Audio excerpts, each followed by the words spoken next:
அனைவருக்கும் வணக்கம். இந்த வீடியோவில் 2024 ஆப்டிடியூடில் கேட்கப்பட்ட அரசு தேர்வுத்தாளில் கேட்கப்பட்ட கொஷின்ஸை சால்வ் பண்ணலாம். இது வந்து பகுதி 3. இதில் முதல் சம்மை எப்படி சால்வ் பண்ணலான்னு பார்க்கலாம். இந்த மாதிரி கொடுக்கப்பட்டிருக்க ஒரு சம்மை நம்ம என்ன பண்ணோம்னா ஃபஸ்ட்டு கீழே இருக்கக்கூடிய வேல்யூ முதல்ல சால்வ் பண்ணுவோம்.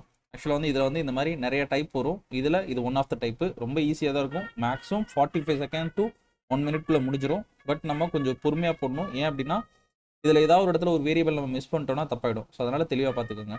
So 1 + x divided by 1 - x இதை நம்ம சால்வ் பண்ணோம் அப்படின்னா இந்த வேல்யூ வந்து இங்கே போகும். 1 - x + x டிவைடட் பை 1 - xன்னு வந்து நிற்கும். ஸோ x கேன்சல் ஆச்சுன்னா 1/1 - x. அப்போ நமக்கு இதோடைய வேல்யூ 1/1 - x. அப்போ இதை நீங்கள் சப்ஸ்டியூட் பண்ணோம் அப்படின்னா 1 + 1 டிவைடட் பை நான் இதை மட்டும் தான் எடுக்கிறேன், மேலே இருக்க 2x எடுக்கல. ஸோ 1 டிவைடட் பை 1/1 - xன்னு வந்து நிற்கும். இந்த வேல்யூ மேலே போச்சுன்னா இந்த 1 கீழே அப்படியே தான் இருக்கும். 1 + 1 - x. அப்போ நமக்கு என்ன வரும்? 2 - xன்றது வரும். அப்போ இதனுடைய டோட்டல் வேல்யூ அப்படின்றது 2 - x. இப்போ நான் சப்ஸ்டியூட் பண்ணேன்னா 2/2 - x = 1, 2 = 2 - x. ஸோ வந்து நான் என்ன பண்ண போகிறேன் அப்படின்னா இங்கே வந்து இந்த வேல்யூ நமக்கு வந்து இங்கே வந்து எக்ஸில் வந்து இன்னைக்கு சாரி இது 2x. இது 2x = 2 - x. இப்போ எனக்கு இந்த எக்ஸ்லாம் ஒரு பக்கம் போச்சுன்னா 3x = 2, x = 2/3. ஆன்சர்ன்றது 2/3. மேக்ஸிமம் 1 மினிட்ல முடிஞ்சிடும். நம்ம இப்போ இந்த நான் ஒரு எக்ஸஸ் மிஸ் பண்ணல, அந்த மாதிரி எதுவும் ஆயிடக்கூடாது. ஆச்சுன்னா கண்டிப்பாக வந்து நம்ம குழப்பிடும். ஸோ அதனால பொறுமையாக தான் போடணும். நெக்ஸ்ட் சம்மு. அடுத்தது வட்டத்தின் ஆரம் 1% அதிகரித்தால் பரப்பளவு எவ்வளவு சதவீதம் அதிகரிக்கும்? ஸோ இது வந்து சக்சசிவ் இன்க்ரீஸ் அண்ட் சக்சசிவ் டிக்ரீஸ்ன்னு சொல்லுவாங்க. ஸோ வந்து தொடர்ச்சியாக வந்து ஒரு வேல்யூ 2 தடவை இன்க்ரீஸ் ஆகுது, தொடர்ச்சியாக ஒரு வேல்யூ டிக்ரீஸ் ஆகுறது.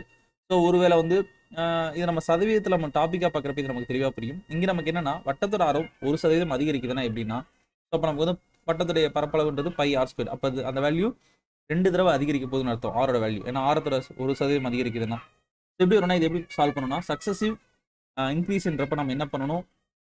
a + b + ab/100. இது வந்து டோட்டல் பர்சன்டேஜ். இதுதான் வந்து நமக்கு வந்து டோட்டலாக எவ்வளவு சதவீதம் அதிகரிக்கும்ன்றதை கண்டுபிடிக்கிறது. இது சக்சசிவ் இன்க்ரீஸுக்கு. டிக்ரீஸுக்கு வேற ஒரு ஃபார்முலா, இதில் மைனஸ் வரும், அவ்வளோதான். இப்போ என்ன வரும்? 1 + 1 + ஏபின்றது ஏன்றது 1, பின்றது 1 டிவைடட் பை 100. அப்போ இது நினைக்கணும்னா 2 + 0.01 = 2.01%. இதுதான் second sum. Third sum. So மொத்தமுள்ள 20 மணிகளில் 5 மணிகள் சிவப்பு. அதாவது டோட்டலாக வந்து 20 மணி இருக்கான், அதில் 5 மணி சிவப்புன்னா அதனுடைய பெர்சன்டேஜ் என்ன? சதவீதம் என்னன்னு கேட்டால் நம்ம 100 போட்டோம்னா டோட்டலாக 25%. தேர்ட் சம்மு. ஸோ இந்த மாதிரி இதுக்கு வந்து என்ன கேட்குறாங்கன்னா HCF கேட்குறாங்க. நமக்கு இந்த மாதிரி வந்து நமக்கு ஒரு பின்னத்தில் கொடுத்துருக்கப்போ HCF கேட்டாங்கன்னா மேலே இருக்க வேல்யூக்கு HCF கண்டுபிடிக்கணும், கீழே இருக்க வேல்யூக்கு LCM கண்டுபிடிக்கணும். ஒருவேளை இங்கே LCM கேட்டாங்கன்னா மேலே இருக்க வேல்யூக்கு LCM கண்டுபிடிக்கணும், கீழே இருக்க வேல்யூக்கு HCF கண்டுபிடிக்கணும். எதை கேட்குறாங்களோ அது மேலே கண்டுபிடிக்கணும், எதை கேட்டிருக்குது ஆப்போசிட் இருக்குதோ அதை கீழே இருக்க நம்பர்ஸ்க்கு கண்டுபிடிக்கணும். இதை எப்படி சால்வ் பண்ணலாம் அப்படின்னா HCF கேட்டிருக்காங்க. அப்போ 2, 4, 6 இதனுடைய HCF, அதாவது ஹையஸ்ட் காமன் ஃபேக்டர், மீப்பெரு பொது வகுத்தி அப்படின்றது இந்த 3க்கும் 2 தான். ஏன்னா இந்த 2 4ஐயும் 6ஐயும் வகுத்துரும், அதனால 2 தான். அடுத்ததான் வந்து கீழே இருக்கிறதுக்கு வந்து நான் வந்து LCM கண்டுபிடிக்கணும்னு சொன்னேன். ஸோ 15, 5, 15 இதனுடைய LCM அப்படின்றது 15 தான். ஏன் அப்படின்னா இந்த 5ம் 15ம் 15க்கு அடிபட்டுரும். ஏன்னா வந்து நமக்கு வந்து 5உடைய 3 மடங்கு தான் 15. ஸோ எனக்கு வந்து ஹையஸ்ட் நமக்கு வந்து பார்க்குறப்ப LCM பொறுத்த வரைக்கும் 15 தான். லீஸ்ட் காமன் மல்டிபிள்னு சொல்லி ஒரு கான்செப்ட் போன வீடியோவில் சொல்லியிருந்திருப்பேன். ஸோ இதனுடைய LCM வந்து பார்த்தோன்னா 15. நார்மலாக நீங்கள் டானாவத்தில் போட்டு கூட கண்டுபிடிச்சிக்கோங்க. ஸோ நமக்கு வேல்யூ என்ன அப்படின்னு சொல்லி பார்த்தோம்னா 2 டிவைடட் பை 15. Next sum. 65க்கும் 117க்கும் மீப்போவா 65 m - 117 இப்படின்னு சொல்லி எனக்கு ஒரு ஈக்குவேஷன் கொடுத்துட்டாங்க. ஓகேவா? ஸோ இப்போ எனக்கு வந்து இந்த 65க்கும் 117க்கும் முதல்ல மீப்போவா கண்டுபிடிக்கலாம். மீப்பெரு பொது வகுத்தி. ஸோ எனக்கு இதை பார்க்குறப்பே தெரியும் இது 13ஆம் வாய்ப்பாடில் அடிபடும்னு சொல்லிட்டு. ஒரு கொஞ்சம் வாய்ப்பாடுகள்லாம் ஓரளவு தெரிஞ்சு வச்சுக்கிறப்ப நமக்கு கொஞ்சம் எளிமையாக இருக்கும். இப்போ 13ஆம் வாய்ப்பால் அடிபடுறப்ப இது 5 தடவை வரும், இது 9 தடவை வரும். அப்போ கண்டிப்பாக எனக்கு வந்து இதனுடைய மீப்பெரு பொது வகுத்தின்றது 13ன்றது எனக்கு தெரியுது. ஸோ அப்போ எனக்கு இதனுடைய அப்போ 65m - 117ஓட வேல்யூ என்னன்னா எனக்கு 13. ஏன்னா மீப்போவா தான் இவங்க என்ன சொல்லியிருக்காங்க, நமக்கு ஒரு ஈக்குவேஷன் ஃபார்மேட்டில் கொடுத்துருக்காங்க. இப்போ எனக்கு எம் கண்டுபிடிக்கிறது ரொம்ப ஈஸி. இந்த 117 இந்த பக்கம் போச்சுன்னா 130 மாறிடும். 65m = 130, m = 2. சிம்பிளாக முடிஞ்சு. Next sum. அதே திரும்பி ரிப்பீட் ஆயிருக்கு. Next sum. 15, 25, 75 இதனுடைய LCM கேட்குறாங்க. டானாவத்து போட்டு போடுறாங்க. தானா வகுத்தல் போடுறவங்க போட்டுப்பாங்க. ஸோ நாம் எப்படி போடுவோம் அப்படின்னு சொல்லி பார்த்தோன்னா, ஸோ இப்போ வந்து நம்ம எல்சிஎம்முடைய கான்செப்ட் சொல்லியிருப்போம். 15 மடங்கும் 25 மடங்கும் 75 மடங்கும் மூன்றும் ஒரு இடத்துல மீட் பண்ண போகுது. ஒரு இடத்துல மட்டும் இல்லை, அதனுடைய மடங்குகளில் மடங்காகவும் மீட் பண்ணும். எப்படி இப்போ இந்த 15 மடங்கு நமக்கு என்ன வரும்? 15, 30, 45, 60, 75. ஸோ இந்த 75 இதில் வருது. ஸோ எல்சிஎம் பொறுத்த வரைக்கும் நம்ம என்ன பண்ணணும் அப்படின்னா, நம்ம கொடுக்கப்பட்டிருக்க நம்பரில் ஹையஸ்ட் நம்பர் எடுத்துக்கணும். அந்த நம்பரை மீதி சின்ன நம்பர்ஸ் ரெண்டும் வகுக்குதான்னு பார்க்கணும். வகுத்துச்சுன்னா அது அந்த பெரிய நம்பர் தான் எல்சிஎம். ஒருவேளை வகுக்கலை அப்படின்னா அது கூட அதனுடைய மடங்குகளை போட்டு பார்க்கணும். ஸோ 75 இன்ட்டு 1 தான் 75, 75 இன்ட்டு 2 150. அப்போ இந்த ஒருவேளை வரலைன்னா சொல்கிறேன், இங்கே நமக்கு வந்துடும். ஏன்னா 15 பார்த்தீங்கன்னா 75, 15 வந்து 75 வகுக்கும், அடுத்து வந்து 25 வந்து 75 வகுக்கும், 75 வகுக்கும். அதனால எனக்கு இது எல்சிஎம்ன்றது 75 தான். தானா வகுத்தல் போடுறவங்க ஒரு மாதிரி போடுவாங்க, நான் ஒரு மெத்தட்டை சொல்லித்தரேன். நெக்ஸ்ட், ஸோ இந்த சம்முக்கு என்ன கேட்குறாங்கன்னா மீசிமா கேட்குறாங்க. ஸோ நமக்கு இந்த மாதிரி பல்லுறுப்புக்கோவை கொடுத்துருக்கப்போ நமக்கு பாருங்க, ஸோ வந்து நமக்கு வந்து என்ன பண்ணணும், நம்பர்ஸ் கண்டுபிடிக்கணும். முதல்ல நம்பர்ஸ் கண்டுபிடிங்க. 9க்கும் 12க்கும் எல்சிஎம் என்ன வரும்? ஸோ இது இந்த 12 அப்படின்றது நமக்கு வந்து வராது. ஸோ என்ன வந்து 12 9 வகுக்காது. அப்போ எனக்கு 12 எல்சிஎம் கிடையாது. அப்போ 12 மடங்கு 24, 24 9 வகுக்காது. அடுத்தது ஸோ 12 24 36, இந்த 36 9 வகுக்குமா? வகுக்கும். அப்போ எனக்கு எல்சிஎம் அப்படின்றது 36 தான். அப்போ எனக்கு 36ன்றது இங்கே வரும்ன்றது கன்ஃபார்ம் ஆகிடுச்சு. எனக்கு இந்த 2 ஆப்ஷனில் ஒன்றுன்னு தெரிஞ்சிருச்சு. பட் அதுக்கப்புறம் எனக்கு இந்த ஏ கியூப் இது இருக்குல்ல, இதில் நான் எதை எடுக்கணும் அப்படின்னா, எது ஹையஸ்ட் படி, அதிகப்படியான படி இருக்கோ அந்த வேல்யூலாம் எடுத்து நான் போட போகிறேன். ஸோ ஏ கியூபு. அடுத்தது ஸோ பியை பொறுத்த வரைக்கும் நமக்கு பியை பாருங்கள், பியில் வந்து ஸ்கொயர் இருக்குது. ஸோ அதையும் எடுத்துட்டேன். சியை பொறுத்த வரைக்கும் என்ன இருக்குன்னு பார்க்குறேன். ஸோ சி வந்து நார்மல், இங்கே ஒரு சி இருக்குது, சி ஸ்கொயர் இருக்குது, அப்போ சி ஸ்கொயர் இருக்குது. இந்த மாதிரி இந்த 3 வேல்யூ இருக்குது. இதுதான் ஸோ ஆன்சர் இதுதான். ஸோ அதில் வந்து நமக்கு பார்த்தீங்கன்னா சி ஸ்கொயர் இல்லை. ஸோ முடிஞ்சு. நெக்ஸ்ட் அடுத்தது, ஸோ இந்த சம் பொறுத்த வரைக்கும் பாருங்கள், ஏ இஸ்டு பி, அடுத்ததாக வந்து சி இஸ்டு டி கொடுத்துருக்காங்க. ஸோ வந்து ஆக்சுவலாக இந்த சம்மில் பார்த்தீங்கன்னா இந்த 2 ரேஷியோக்கும் ப்ரொப்போர்ஷன் அப்படின்றது கிடையாது. இந்த சம்மில் ஒரு தப்பு இருக்குது. ஏன் அப்படின்னா வந்து ஏக்கும் ஈஸ்ட் பி கொடுத்துருக்காங்க, சி ஈஸ்ட் டி கொடுத்துருக்காங்க. இது ரெண்டுக்கும் ஏதோ ஒரு லிங்க் இருந்தால் தான் நம்மளால் போட முடியும். பட் நார்மலாக வந்து இப்போ ஒருவேளை லிங்க் இருந்துச்சுன்னா எப்படி நடக்கும்னு சொல்கிறேன். இது ஒருவேளை ஏ ஈஸ்ட் பியும், அடுத்ததாக வந்து பார்த்தீங்கன்னா இது பி இஸ்ட் சின்னு வச்சுப்போம். அப்படின்ற பட்சத்தில் ஏ இஸ்ட் பி, பி இஸ்ட் சி இப்படி இருந்துச்சுன்ற பட்சத்தில் 2:3. நெக்ஸ்ட் வந்து பி இஸ்ட் சினா 4:7 இப்படி இருந்துச்சுன்னா என்ன பண்ணால், இந்த பியோட வேல்யூ நான் ஈக்குவல் பண்ணணும். மேலே இருக்குது கீழே இருக்குது, அதுக்கு எல்சிஎம் எடுக்கணுமா? ஸோ 12. இங்கே வந்து எனக்கு வந்து இந்த 12 இந்த இடத்துக்கு வரணும்னா எதனால் பெருக்கும்? 4 பெருக்கும். 4 இங்கே பெருக்குனா, ஸோ இங்கே பெருக்குனா என்ன வரும்? 8. இந்த பக்கம் பெருக்குனா என்ன வரும்? ஸோ இந்த பக்கம் 4 வந்து இந்த இடம் 12 மாறணும், 3 பெருக்கணும். அப்போ எங்கேயும் 3 பெருக்குனா வரும் 3 21. ஸோ ஆன்சர் வந்து ஏ இஸ்ட் சின்றது 8:21 தான். பட் இந்த இடத்துல நமக்கு வந்து இந்த வேரியபிளில் ஏதோ தப்பு நடந்திருக்கு. ஸோ நான் இதை செக் பண்ணிட்டேன், இந்த இடத்துல வேரியபிளில் தப்பு நடந்திருக்கு. நெக்ஸ்ட் வந்து அடுத்த சம் போயிடலாம். ஸோ ஏன் அப்படின்னா, ஏன் இது தப்புன்னு சொல்கிறேன்னா, இந்த இடத்துல 2 ரேஷியோக்கிடையே ஒரு ப்ரொப்போர்ஷன் உருவாகணும் அப்படின்னா 2க்கும் லிங்க் இருக்கணும். இந்த இடத்துல லிங்க் இல்லை, அதனால் இதில் ஒரு தவறு இருக்குது. இது இந்த மாதிரி செட்டப்பில் இருந்தால் மட்டும்தான் நம்மளால் போட முடியும். ஸோ வந்து இந்த மாதிரி செட்டப்பில் ஏ இஸ்ட் பி, பி இஸ்ட் சி இந்த மாதிரி இருந்தால் தான் போட முடியும்.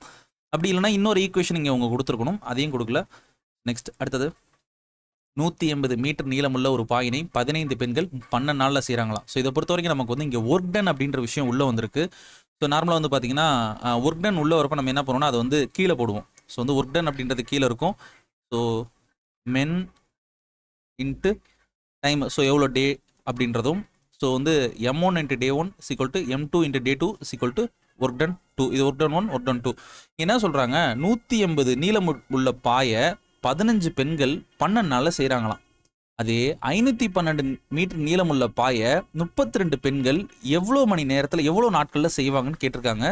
ஸோ இதுக்கு வந்து நம்ம டே கொடுத்துருக்கேன்ல, ஒருவேளை நமக்கு வந்து நிமிஷம், அதாவது நாள், சரி இது டைம் கொடுத்தாங்கன்னா அதையும் நம்ம போட்டுக்கணும். நேரம் கொடுத்தாங்கன்னா ஸோ அதையும் நம்ம சேர்த்து கூட போடலாம். இங்கே நமக்கு நேரம் கொடுக்கல, அதனால் நம்ம நாளை வச்சு இங்கே முடிச்சிடலாம். ஸோ வந்து 15 12 இதுவே நார்மலாக 180 தான். ஸோ இது டோட்டலாக கேன்சல் ஆகிடும்.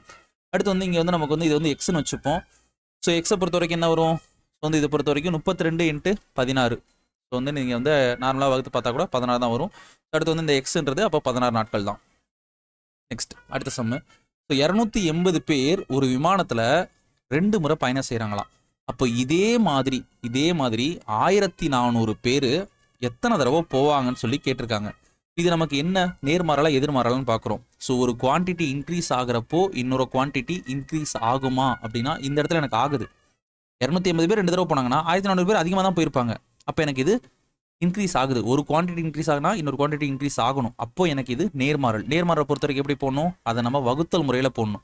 அதாவது 280 பேர் 2 முறை பயணம் பண்ணால் 1400 பேர் எத்தனை முறை பயணம் பண்ணுவாங்க? இந்த மாதிரி அதை எழுதணும். எழுதுனா என்ன வரும்? இந்த நார்மலாக போட்டிங்கன்னா இது 140. அப்போது இதை போட்டிங்கன்னா 10. அப்போ x = 10. 10 தடவை போவாங்க. Next sum, find the simple interest 3000 at so 6.25% per ஆனம்க்கு வந்து என்ன பண்ணுறாங்களா? ஸோ இந்த time period 4th February 2005 18 April 2005 வரைக்கும். ஸோ வந்து இவங்க வந்து டைம் பீரியட் கொடுத்துருக்காங்க.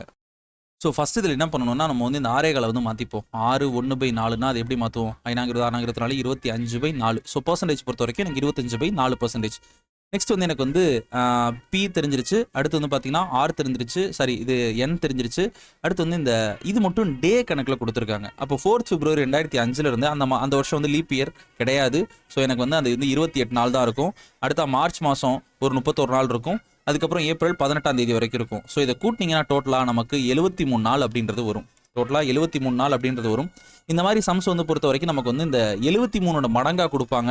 73 அடுத்து வந்து இதனை வந்து 2 பேருக்குன்னா ஸோ 6 146. ஏன் அப்படின்னா இது 365 இது எத்தனை அப்படின்றப்ப நம்ம ஈஸியாக வந்து அதை ஒரு பின்னமாக்கிடலாம். 1/5ன்றது இங்கே பின்னமாகும். ஓகேவா? ஸோ அப்போ எனக்கு டைமை பொறுத்த வரைக்கும் டைம் பீரியட் அப்படின்றது 1/5. அதாவது நீங்கள் எப்படி நார்மலாக எழுதுனீங்கன்னு எப்படி எழுதணும்? 73/365 எழுதுவீங்களா?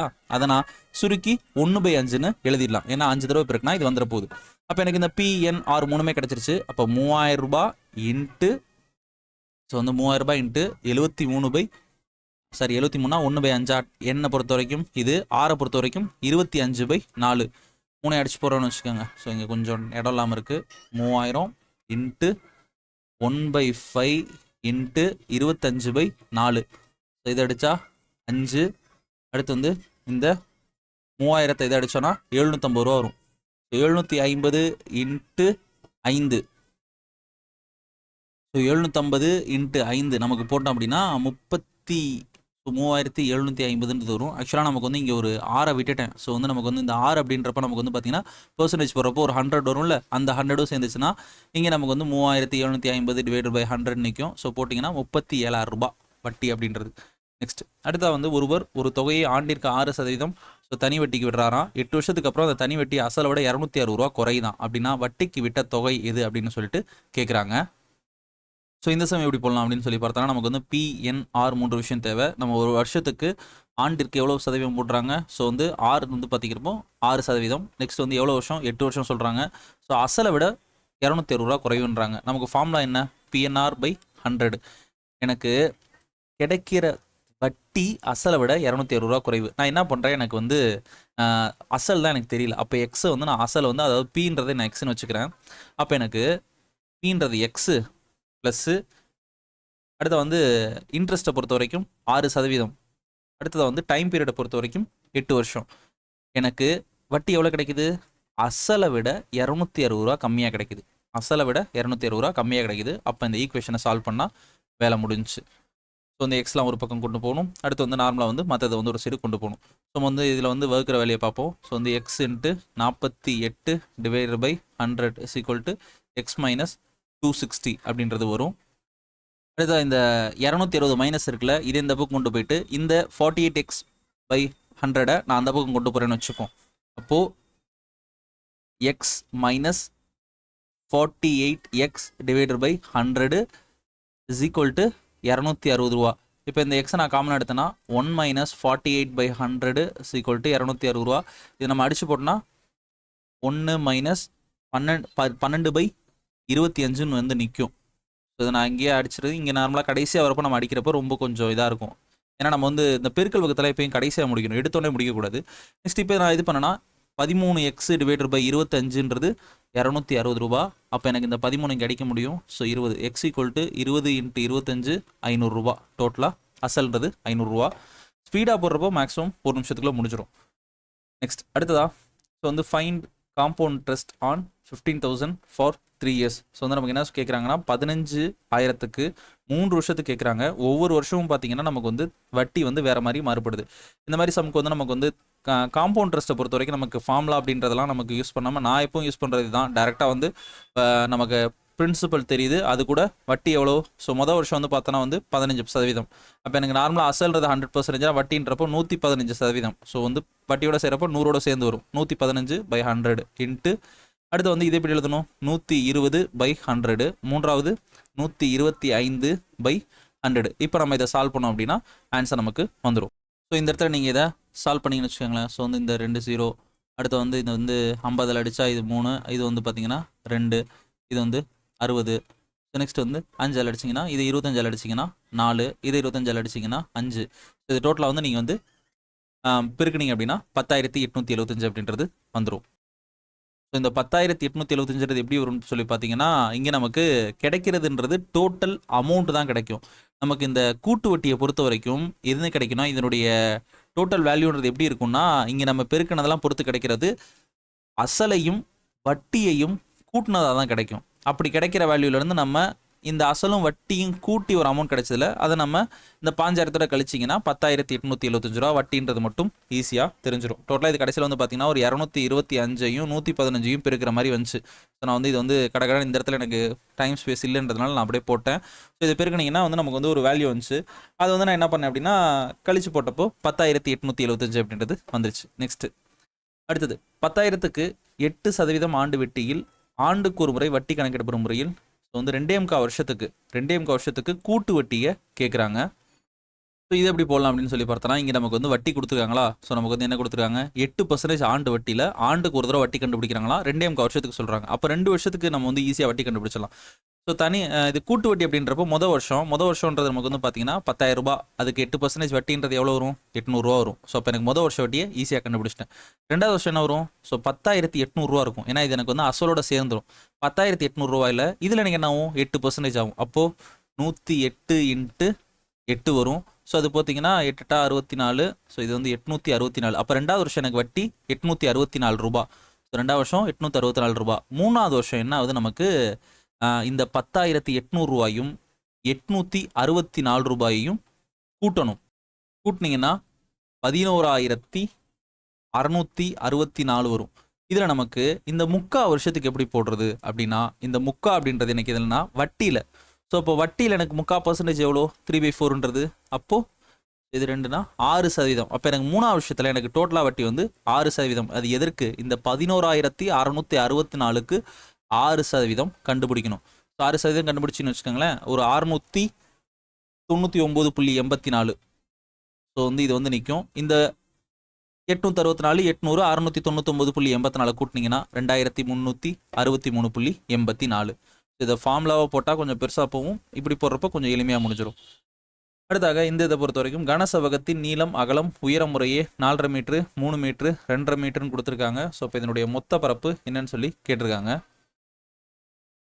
கனசெவ்வகத்தின் நமக்கு மொத்த பரப்பு அப்படின்றது இதற்கு ஃபார்முலா தெரிஞ்சாகணும். 2LW + 2LB + 2BW. அதாவது பார்த்தீங்கன்னா நீளம் அகலம் உயரம் அதை தான் வந்து LW. ஸோ வந்து எல்னா லென்த்து வித்து பிரெத்து இதை தான் வந்து நம்ம வந்து சொல்கிறோம்.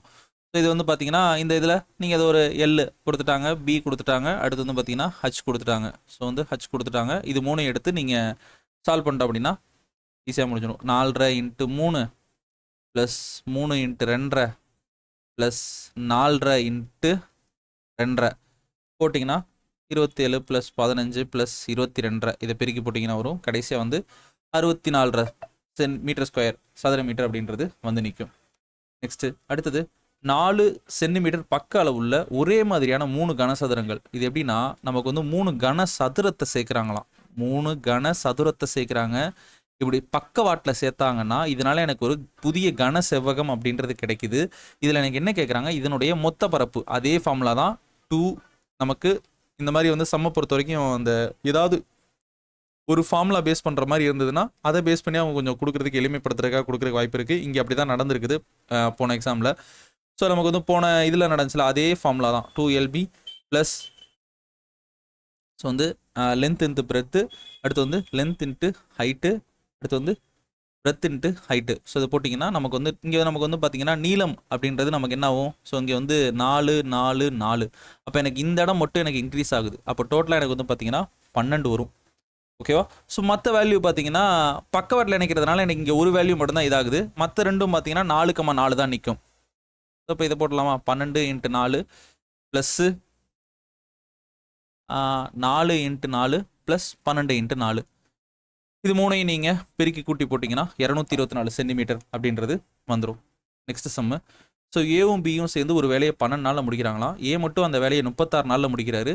பி மட்டும் அந்த வேலையை எத்தனை நாளில் முடிப்பார்னு சொல்லி கேட்டிருக்காங்க. ஸோ ஏவும் பியும் சேர்ந்து எத்தனை நாள், இதை நான் பொறுத்த வரைக்கும் எல்சிஎம் மெத்தடில் தான் போடுவேன். எடுத்தோன்னே நான் என்ன பண்ணுவேன்னா ஒரு வேலையை நான் முடிவு பண்ணிடுவேன். எவ்வளோ வேலை அப்படின்றதை இவங்க 2 பேருக்கு சேர்த்து முடிவு பண்ணிடுவேன். அதுக்கு நான் என்ன பண்ணுவேன்னா எல்சிஎம் கண்டுபிடிச்சிடுவேன். ஸோ கொடுக்கப்பட்ட நம்பருக்கு எல்சிஎம் கண்டுபிடிப்பேன்.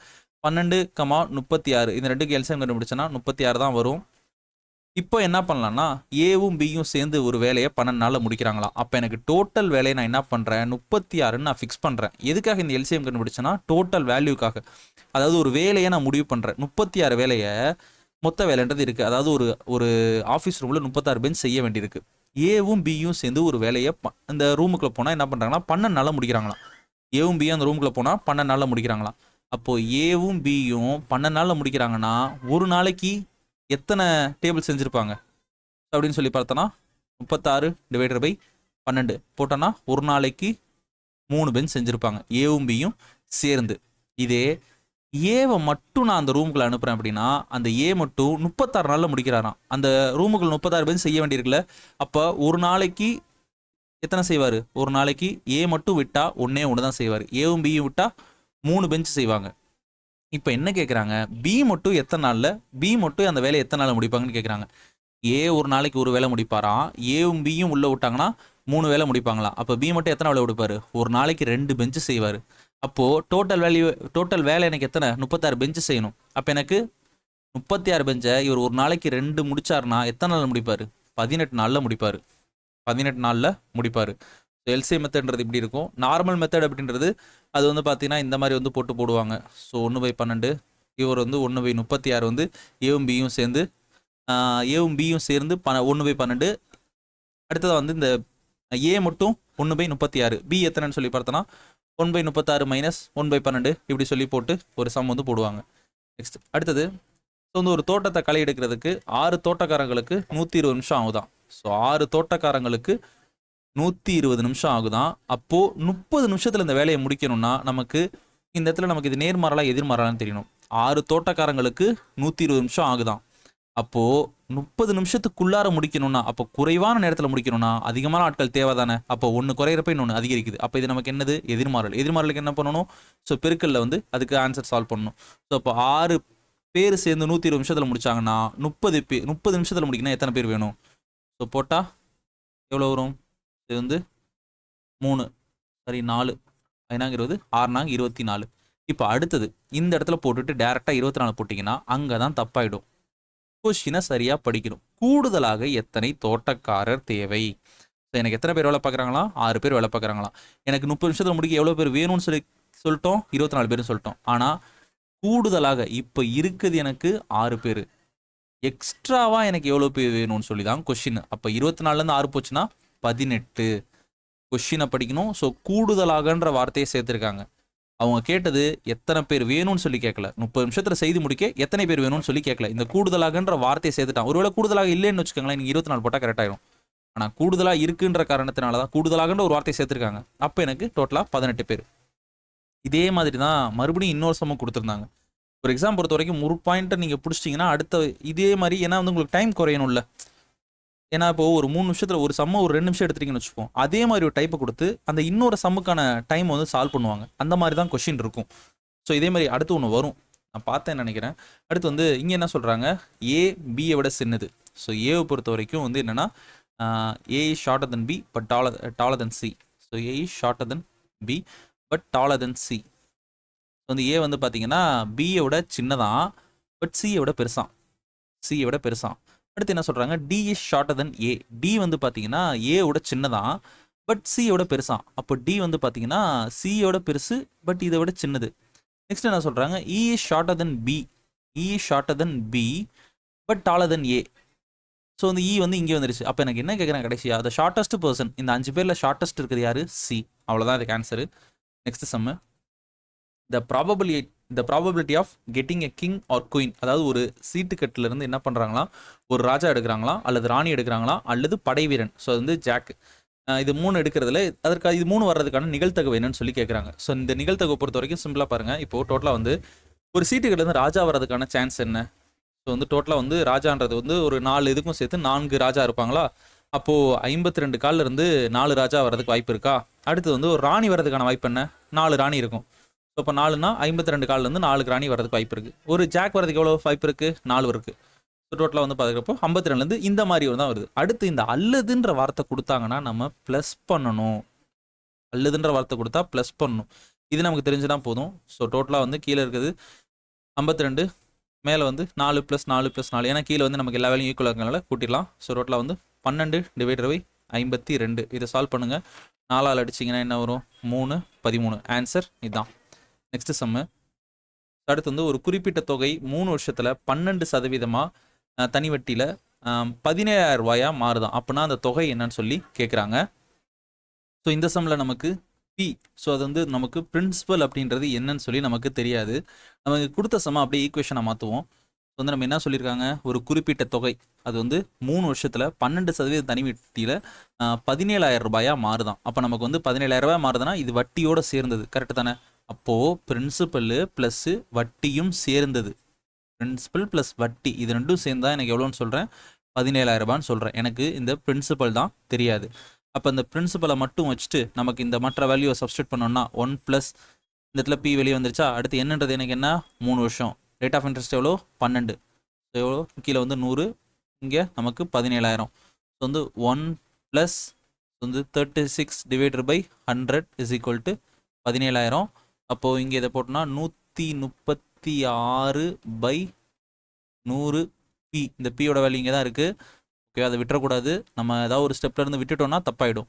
= 17,000. ஸோ இதை நீங்கள் சால்வ் பண்ணிங்க அப்படின்னா, ஸோ நார்மலாக வந்து இது 2ஆல் அடிச்சிங்கன்னா என்ன வரும்? வந்து 68. இது வந்து 50. நெக்ஸ்ட் வந்து அடுத்து வந்து சால்வ் பண்ணிங்க அப்படின்னா நமக்கு வந்து 34. இந்த 34 வர்றப்பே இங்கே முடிவு பண்ணிடலாம். 34 வர்றப்பே இங்கே முடிவு பண்ணிடலாம். இந்த 170, ஏன்னா 34 × 5 தான் 170. அப்போது 5 இன்ட்டு இந்த இடத்துல ஒரு 25 ஆயிருக்கும். ஸோ 5 × 25 எனக்கு வரும் 125. So 12,500 answer. நெக்ஸ்ட் சம்மு, அடுத்து வந்து பை அசியூமிங். ஸோ இதை பொறுத்த வரைக்கும் நமக்கு வந்து இந்த ரீசனிங்கனுடைய சம் இது. ரீசனிங்கில் நம்ம வந்து அந்த டேபிள் போட சொல்லியிருந்திருப்போம். அந்த டேபிள் போடுறப்போ இது நமக்கு வந்து ரொம்ப வந்து எளிமையாக இருந்திருக்கும். இதில் இவங்க அந்த மாதிரி விஷயத்துக்காக தான் இவங்க வந்து டேரெக்டாகவே கொடுத்துட்டாங்க. ஸோ இவங்க என்ன ஃபிக்ஸ் பண்ணியிருக்காங்க? எஃப்ஜே. ஸோ வந்து எஃப்ஜே, எஃபோட வேல்யூ என்ன? 6, ஜேயோட வேல்யூன்றது 10. நமக்கு அடுத்து என்ன பண்ணியிருக்காங்க? எஸ் என்னன்னு சொல்லி பார்த்துருவோம். ஸோ என்னுடைய வேல்யூ அப்படின்றது வந்து 14, எஸ்ஸோட வேல்யூன்றது வந்து 19. அது நம்பர் அடிப்படையில். இப்போது இதில் தான் நமக்கு வந்து கண்டுபிடிக்க போகிறோம். ஸோ எப்படின்னா இந்த 6, 4, இந்த 14, 19 இதுக்கும் இந்த 25, 16 சம்மந்தம் இருக்கானா? இருக்குது. எப்படி அப்படின்னா இந்த 6 - 10ன்றது எனக்கு என்ன? 4. இந்த 4 ஸ்கொயர் பண்ணி தான் இங்கே போட்டிருக்காங்க. என்எஸ்ன்றது இதை நம்ம கழிச்சோன்னா 19லேருந்து 14 போச்சுன்னா 5. இதனோட ஸ்கொயர் தான் 25. இதே தான் இவங்க வரிசையாக இந்த 2 இடத்துலையும் பண்ணியிருப்பாங்க. இதை சால்வ் பண்ணி பார்த்தப்போ இதான் தெரிஞ்சது. அடுத்து வந்து இதே லாஜிக்கில் தான் இங்கேயும் கொடுக்குறாங்க. இந்த என்னோட வேல்யூ என்ன வரும் அப்படின்னா இங்கே நமக்கு 14, கியூட வேல்யூ பார்த்தீங்கன்னா 17. நமக்கு இந்த டேபிள் இருந்துச்சுன்னா ரொம்ப எளிமையாக உங்களுக்கு தெரிஞ்சிடும். ஸோ அடுத்து வந்து பார்த்தீங்கன்னா டபிள்யூ அப்படின்றது பார்த்தீங்கன்னா 23, ஒய்ன்றது 25. அப்போ நமக்கு இந்த 17 - 14 என்ன வரும்? ஸோ வந்து 3. அப்போ 3 ஸ்கொயர் அப்படின்றது 9. அப்போ நமக்கு இந்த பீட்டாவோட வேல்யூ 9. இங்கே நமக்கு 23 - 25 23 போச்சுன்னா 2. அப்போ 2 ஸ்கொயர் அப்படின்றது 4. அப்போ 4,9. இதான் answer. Next sum, so number of terms இந்த சீரீஸ். ஸோ வந்து 0.4043. இது வந்து நமக்கு வந்து கூட்டுத்தொடரில் கொடுத்துருக்காங்க. ஸோ இங்கே நமக்கு கேட்டிருக்கிறது பார்த்தோன்னா வெறும் எண் தான் கேட்டிருக்காங்க. நமக்கு எண் எப்படி கண்டுபிடிக்கிறதுனா முதல் உறுப்பும் கடைசி உறுப்பும் இருக்கப்போ ரொம்ப ஈஸி. எல் மைனஸ் ஏ / டி. ஸோ எல் மைனஸ் ஏ / டி இதான் வந்து நமக்கு வந்து நம்பர் ஆஃப் டேர்ம்ஸ் கண்டுபிடிக்கிறதுக்கு. ஸோ என்னன்றதை கண்டுபிடிச்சிடலாம். ஸோ எனக்கு 1 - 0.40 / எனக்கு இது இந்த வேல்யூ பார்த்தீங்கன்னா ஸோ வந்து 0.40லேருந்து இதையும் கழிச்சு போட்டிங்கன்னா டோட்டலாக என்ன வரும்னா 0.03. ஸோ வந்து 0.03. அப்போ நமக்கு 1 - எனக்கு வந்து 0.60. ஸோ கீழே வந்து பார்த்தீங்கன்னா 0.03 அப்படின்றது இருக்கும்.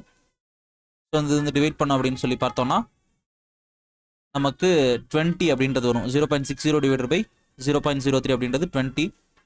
ஸோ சாரி, இந்த இடத்துல ஃபார்முலா வந்து +1 அப்படின்றது வரும். L minus A divided by D +1 இதான் ஃபார்முலா. ஸோ இது போட்டோம்னா 20 + 1 = 21. இதான் அதுக்கு answer. Next sum, find the sum of infinity. So வந்து சம் ஆஃப் இன்ஃபினிட்டி அப்படின்ற முடிவுறா தொடருடைய கூடுதல் அப்படின்றத கேட்டிருக்காங்க. ஸோ இதுக்கு வந்து நமக்கு வந்து ஃபார்முலா தெரியணும். S of infinity, so summation of infinity is equal to A divided by 1 minus R, A divided by 1 minus 6. So இது வந்து நமக்கு வந்து A அப்படின்றது நமக்கு என்ன வேல்யூன்னு தெரியும், 21ன்றது தெரியும். அடுத்த வந்து ஆரோட வேல்யூ வந்து பார்த்தீங்கன்னா நமக்கு வந்து 2/3. ஸோ ஆரோட வேல்யூ வந்து நமக்கு வந்து 2/3. ஸோ வந்து 14/21 அப்படின்றத நீங்கள் வந்து போட்டு பார்த்தீங்கன்னா, அதாவது வந்து உறுப்பு 2 பை உறுப்பு 1, 14/21 அப்படின்றது 2/3. So 1 minus 2/3. ஸோ இதை சால்வ் பண்ணோன்னா 25 divided by, so 3 minus 2 divided by 3. So 21 × 3 divided by இந்த 3 மேலே போய்டும். கீழே ஒன்றா டோட்டலாக 63. அடுத்த சம்மு. ஸோ இதை பொறுத்த வரைக்கும் நமக்கு வந்து இந்த இறுதி உறுப்பிலிருந்து 12வது உறுப்பை காண்க அப்படின்னு சொல்லிட்டு கேட்டிருக்காங்க. இந்த சம் வந்து ஆல்ரெடி வந்து பார்ட் 1லேயோ பார்ட் 2லேயோ ஆல்ரெடி பார்த்துருப்போம். அதே தான் இங்கேயும். ஸோ இதுக்கு வந்து நமக்கு வந்து லாஸ்ட் நம்பர் அப்படின்னு சொல்லிட்டு லாஸ்ட் நம்பரில் இருந்து போடுறப்ப நம்ம வந்து ஒரு மாதிரி ஒரு ஃபார்முலாவில் போடலாம். ஸோ வந்து எப்படின்னு சொல்லி பார்த்தீங்கன்னா L minus n minus 1 × D. So வந்து n மைனஸ் 1 × D, இல்லை நம்ம Tn = A + n மைனஸ் 1 × Dன்னு ஃப்ரண்ட்டில் இருந்த மாதிரியும் அந்த மாதிரியும் போட முடியும். பட் நமக்கு லாஸ்ட் நம்பர் அப்படின்றதுனால இந்த ஃபார்முலா அடிப்படையில் இப்படியும் போடலாம். ஸோ இதில் இந்த D அப்படின்றது நமக்கு என்னன்னு சொல்லி பார்த்தோன்னா, ஸோ வந்து T2 மைனஸ் T1 அப்படின்றது இங்கே வந்து D வந்து எனக்கு வந்து -2. ஸோ இப்போ Lன்றது எனக்கு என்ன வரும், 100. லாஸ்ட் நம்பர் -100 மைனஸ் ஆஃப் Nன்றது எனக்கு வந்து எனக்கு வந்து 12வது உறுப்பை கேட்குறாங்க. 100லேருந்து எனக்கு வந்து 12 நம்பர் பின்னாடி போகிறத கேட்குறாங்க. அப்போ 12 மைனஸ் 1 × D -2. ஸோ போட்டோம் அப்படின்னா -100. ஸோ இது வந்து இது வந்து 11 -2. ஸோ அப்போ இது எனக்கு என்ன ஆகும்னா +22 மாறும். அப்போ ஆன்சர் இஸ் -78. ஸோ ரோட்டில் வந்து இதில் வந்து ஒரு 25 சம் போட்டிருக்கோம். ஸோ அடுத்தடுத்த கொஷின்ஸில் பார்க்கலாம். ஸோ நன்றி, வணக்கம்.